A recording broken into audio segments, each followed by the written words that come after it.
When you retire, you may get a chance to go to football heaven. This is football heaven.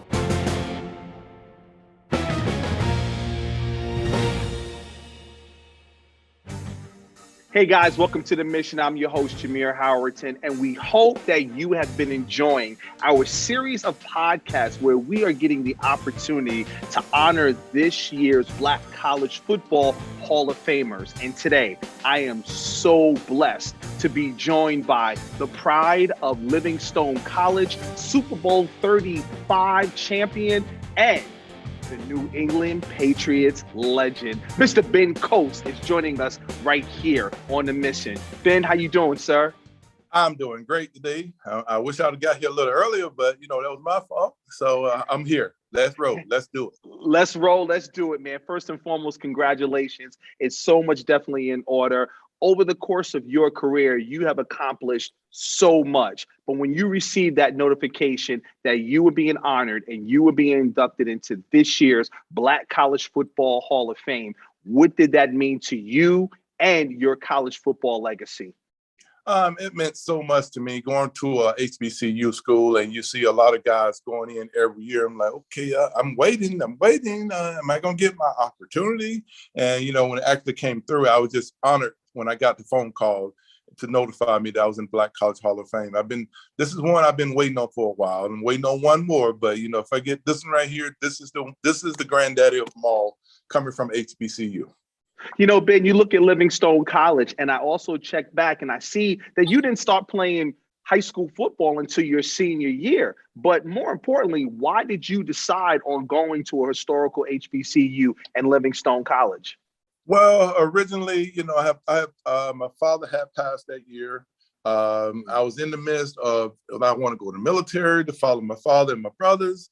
And I was like, well, I'm not fighting nobody's war for them. So I said, I'm going to go to college. I'm going to take my opportunity and go to college. So I made my mind up then after my junior year, got in there and started putting in the work. And, I didn't get too many offers because, I was a senior in high school. I went down to Savannah State. Shannon was my host, was at Savannah State. And as loud as he is, we all know how loud he can be, obnoxious he can be. But, you just have to tell him sometime. But, I said, nah, Savannah State's not for me. And Savannah was a place, they had the paper factory. I don't know if you ever been there before. No, never been. Okay. Ever been around a paper factory? Never been around a paper factory, no. Okay, the smell made me not want to go there. So my option was Johnson C. Smith and Livingstone. So, and the story is, you had a cousin, went to Johnson C. Smith. I was going to go play with Maurice Flowers, the head coach there now. And to get there, they wanted to give me a partial scholarship. So I said, no, we can't afford a partial scholarship. Livingstone offered me an opportunity, a full scholarship. So, we just rode down the road and the rest is history. Wow. What are some of your fond memories just being there on campus and some of those life lessons that you learned along the way? A lot of those lessons are, going from if anybody is listening from South Carolina, you're going from a Big 16 football program, and then you go to a HBCU like Livingstone. My Blue Bears, love my Blue Bear. We just didn't have everything that we needed, but we made do. It made you do what you need to do with the little stuff that you had. I mean, a weight room wasn't that big. The coach used to kick me out every night. I was still going about 11, 12 o'clock at night, go work out because I wanted to get stronger. I wanted to get faster. But I couldn't do that if you're only working out when they wanted me to work out. Mm-hmm. So that was one thing you learned. Then you learn to deal with in the classroom. You may have 15, you may have 20 people in the classroom. The professors got a chance to know you. You got a chance to know the professor. They needed to know that you needed help. They was willing to work with you as opposed to just flunking the student and on to the next kid. Wow, that's amazing. And I was reading where you were part of one of the oldest HBCU rivalries between Livingstone, the first. So let's talk about that. Let's dive in because, this year when you come to Canton, Ohio, it's going to be the Black College Football Hall of Fame Classic. And you're no stranger to playing in those classic games and those battles. What were some of those battles that you remember between Johnson C. Smith and Livingstone? Oh, those battles, I mean, they're crucial. When you play Smith, whether they won a game or you won a game that year, you do not want to lose that game. That was a battle. Smith was one of the toughest teams that we played. We both wasn't that great back then, but it was the rivalry when it goes back to, I think it's 18 something. I can't remember what date it is, but those two played the first HBCU football game. Wow. Back in 1800. Yeah, so it's a big ordeal, and both teams have pride, and we just go at it just like anybody else go at it. Big time games, small time game. It's a truly a rivalry. Who were some of your mentors that you would like to thank and just reflect on when you look back at your time at Livingstone College? I would say my mentor would be JoJo White, Fletcher Jones, one of the other coaches. But my main mentor was my older brother and my other brother. That was basically my mentors, because those were the ones that got me back and forth up to Salisbury, back to Greenwood, South Carolina, and still talk to me, help me out with, life lessons with things, and, always there to pitch in, to send money if I needed anything or something like that. So those were my mentors, my brothers in the military. Switching gears a bit, 1991, you make the transition. It's draft day, draft night. You get drafted by the New England Patriots. But before we go there, how much did Livingstone prepare you for that process to go and get ready for the NFL draft? Well, I had it in my mind, tell you the truth, that to how I needed to prepare and how I thought that I need to get myself ready for the next level. Because I knew in my mind, in my heart, just like a lot of players know, that you can play in the next level. It's determined no matter where you play at, Division II, Division III. If you think you can play in it and you believe in yourself, you really got a really good chance to do the impossible. Where a lot of people are going to doubt you because you're coming from a smaller schools. And like I said, we're much smaller than a lot of Division II schools. Wow. And you make that transition. What was it like going through that process? And then day one, you're walking into an NFL locker room. Well, to make that transition, the biggest transition for me, it wasn't seeing the guys from, Notre Dame, South Carolina, Florida State, and all that. They were smaller than me. So why would I be afraid of somebody that's smaller than me? So I wasn't afraid. The biggest transition that I had to make coming from Livingstone to New England is this people understand. When I was in Livingstone, we might have had maybe 1,500, maybe 800. But when you go to a professional team preseason, it's like, whoa, it's a lot more lights than I'm used to playing underneath. There's a lot more people in the stand that I'm normally used to seeing. But I remember my coach, Dante Scarnecchia, he said, Dante Scarnecchia, don't get caught up in the stand. Stay out of the stand. I'm like, what do you mean stay out of the stand? Just, you're here to play football, right? So yeah, I'm here to play football. So yeah, stay on the field. Wow. And that was the biggest thing for me to that transition, is to stand on the field. Wow. And when did it click for you, Ben? When did you know? What year was it that you knew, like, you made the transition and it was kind of like the game became slow for you and it was just, you were balling. You were just out there doing your thing? I would say 1992, but I had to wait until Parcells and his staff came in. I was there ready to make the transition, but sometimes you have to wait on the coaches, and you bring in the quarterback, which you brought in Bledsoe, and then me and him really clicked it off. And his first year, that was year 3 for me, and that's really when it took off. But I think it should have took off in 92. But, you have to do what you got to do. Being a superstar at a small school and, going to the NFL, it's not that you're a superstar. You're a superstar where you came from, but you got to learn and make an adjustment to play special team. And a lot of players don't want to play special team because they've been a star at their school, but everybody's a star in the NFL. That's why you got so many jobs. That's right. And Parcells, he, I know he was the head coach, but he actually coached tight ends. He coached special teams over the course of his career. But what was it like being coached by Pro Football Hall of Famer Bill Parcells? Because before you, he had a tight end that pretty much, I wouldn't say revolutionized the position in Mark Bararo, but what was that like for you? It was great to be able to learn upon some people that I know. He had Mark, he had Zeke Mowat, he had some guys that played with the Giants, so it was a transition because after that, everybody started comparing me to Bavaro, but I said, yeah, Bavaro is good, but I know him better than he is. Yeah. And over time, we will see that over time, who would have the better stats and better numbers. But, in my mind, I was better than the guy. Talk about that position, the tight end position. It's one of my favorite positions, and I'm fond of it because, I mean, heck, I don't want to talk about it. I never played football before, but I loved it because just being in and around the locker room and being on the sidelines and being blessed to work for two teams, it was like, man, I just enjoyed that position so much because I saw you guys can be an H-back and run the ball. You catch the ball, you block, you run over people, and then you created the mismatches that were just incredible to me, man. You are truly the OG of the position.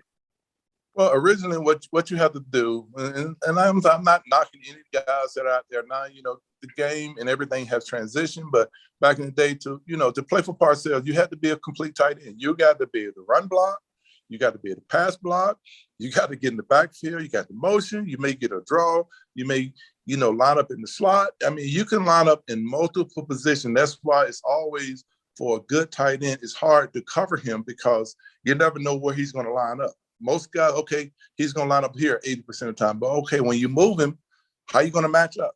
And that becomes the nightmare. And if you have a physical guy that can do all around, you can run your offense around him, and you have a running back and you have a good line.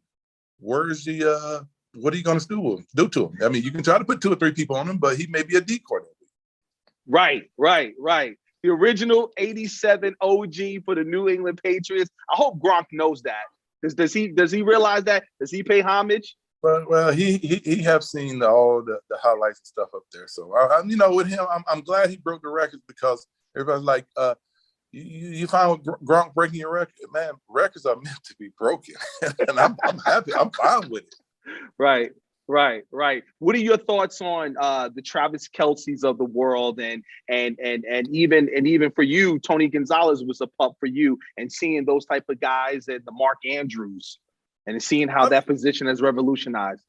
I mean, it has really rejuvenated in everything. When Tony came late. I mean, late in my career, Tony came in, and then you can't go no further. I mean, you got to go further. You got Jason Witten, which I always thought was a complete tight end. You had Gates out in San Diego. Those guys, I mean, they did their thing because now, it's more of a passing league than a running league because it's no 1,200-yard rushing anymore. I mean, it's a passing league, and the fans want to see scoring points, and they want to see, guys catching the ball. So that's what it's transitioned to. So I'm happy for, the guys got 700, 800. But if you'd put them back in my era, then those numbers would be a lot lower than what they would because you would have to do a lot more than what you're doing now. After an illustrious career, Ben, you return back and you start coaching, and you had the opportunity and a blessing to be the head coach of your alma mater. What was that like, man? What was that like coming back and pouring into those young student athletes? Well, I came back and I was the offensive coordinator for a couple of years, and then I went to NFL Europe. I'm going to get back to you on that. And then I came back, and that's when I got the head coaching job there at my alma mater. But those 4 years I was there as the offensive coordinator, I was just trying to groom the guys to be better men in society. And I told them, and I preached to them all the time, some people are blessed to go to the next level. But if you don't put the work in everything in the weight room, classroom, because you got to be eligible every year. You got to put in the weight room. You got to do it on the field. Now, if you can't do all 3 of them, NFL is not for everybody, which we always say. NFL stands for not for long. But some other people use other terms with the F, but I'm not going to say what they said. But anyway, that's working for the team. I used to say no family life because I had no family life, man. It was like, that is true. For 22 years, you were just going. Go. I'm sorry. But anyway, with that, a lot of kids got my message and they went to school, got the degree. I said, you guys are no different than anybody else going to North Carolina, Duke, or whatever. You came from HBCU. Okay, that's fine. Now, you got the GPA and everything. Now you can go to grad school there. And a lot of them went to grad school in North Carolina, got lawyers, they're teachers. So, it benefit all the kids. So when I came back from NFL Europe, I had a chance to go over and work with Parcells, Maurice Carthon, and work with Jason Witten. I mean, he was a kid that was humble, and his career turned out pretty good. So I get done with that. I go back to Livingstone. They hired me as the head coach. And then Romeo Cornell called me from Cleveland. So I'm like, okay, Albemarle, I love you, but this is another opportunity. So I got to take the opportunity. So I took that opportunity, and Coach Winslow, Steve Hayden, Aaron Shea, some guys there, and they turned out to be pretty good, decent athletes, and everything was well. But, you know, it is what it is. You know, I wish I'd have stayed, but you know what? I don't, because I think I made the right decision to keep on progressing in my coaching career. But at the end of the day, you did have those 4 years where you were the offensive coordinator. And just recapping what you're saying, that you poured into them the most important life lesson that any athlete can have, because you know the trials and tribulations of playing in the NFL and the ups and downs and the highs and lows that come with that. But just to give them that piece of life lessons must have been joyful for you. Oh, yeah, it's very joyful. I mean, when I see those kids walk across the stage and, you know, they call me from time to time, Coach, what you doing? I said, man, I ain't doing nothing. Leave me alone. It's like, Coach, you still the same. Ain't nothing changed. Well, lastly, Ben, before we let you go, when you really look back and, you know, Juneteenth, you're going to get your black jacket with that Black College Hall of Fame logo on it. But then you're going to be honored here in Canton, Ohio, amongst your colleagues, amongst guys that you played in the league, and you're going to be in this gallery. What is all that going to mean to you and your family? You know what, Jameer? You know what? This is 2022, right?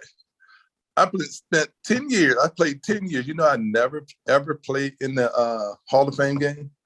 Wow. 10 years. Never. This would be my first time in the Hall of Fame stadium on June the 18th. Not June 18th, in September. This will be my first visit there. Wow. Sure will. Wow. So we're excited. My kids are excited. My wife's excited. We all excited. We just can't wait to get the opportunity to come there and just being in the presence of greatness.